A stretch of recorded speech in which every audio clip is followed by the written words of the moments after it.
This is related to the press, but it's a very good question from Brian Jones. He says, given the pivotal role Trump's rolling ponage of the press throughout the campaign, do you think it's reasonable to believe that Clinton would have mopped the floor with any other Republican at the top of the ticket who would have tried to play nice with them and likely gotten punked? You know, everybody was saying Trump was the only guy who couldn't beat Hillary Clinton, and I don't want to be a guy who's taking credit for I didn't think he was going to win this thing. Let's just be honest about it. But I had been saying for a while that Hillary has been preparing for this run since she married Bill. Certainly from 1992 when she walked into the White House. Since 1992, for 24 years, half a lifetime practically, she's been preparing to be president.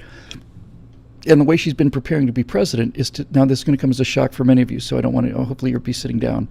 But apparently Hillary was making a significant hay out of the fact that she's a woman. I know this is going to come as quite a shock to you, but it wasn't just her incredible policy positions. Apparently she was also running on her gender. So what was her weapon? What was her strategy? For 25 years, what was her strategy? Her strategy is going to be, I am the defender of women, and the strategy of the Democrats, once Obama was safely elected the first time, was that the Republicans are at war with women, so that when the champion of women gets a chance to run for office, it is absolutely going to be a slam dunk. Slam dunk. So Hillary's platform was, I'm a woman, the Republicans hate women, the majority of the country is women, so it's done, it's over, I win. So Hillary starts playing the woman card in the middle of the Republican primaries there, and this, you got to understand, it's not just a weapon. She is unveiling the warhead. This is the thing that she was going to win on. This is what and the media have been preparing the battle space for 20 years. Here comes the woman to take on this misogynistic man, this evil, vile, vulgar fellow. And she comes out and starts saying Republican war on women. And Trump says, I don't think a person who's been married to a rapist for 25 years and who has defended his actions and who has basically ruined the lives of every single one of the women that came forward to accuse him is in any position to run as a champion of women. And once he had the guts to say that, once he had the guts to put Bill Clinton on the table, it was over. She never came back to it again. It was never part of her strategy. It was all about how awful Trump was, but her nuclear weapon, her booster rocket, the thing that was going to get her into orbit, was gone. Trump took it away from her. And I don't think anybody else would have been capable of doing that, because, and I'm speaking as a person who's rapidly becoming a more of a fan,